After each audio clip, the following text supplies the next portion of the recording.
location. This variability, normally more noticeable at greater distances from the transmitter, may occur even though you are using a good quality receiver in perfect working order.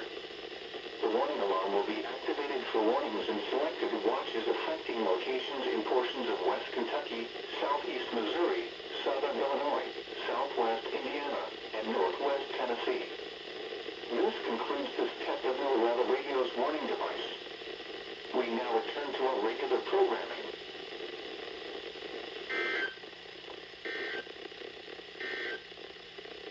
Now for the official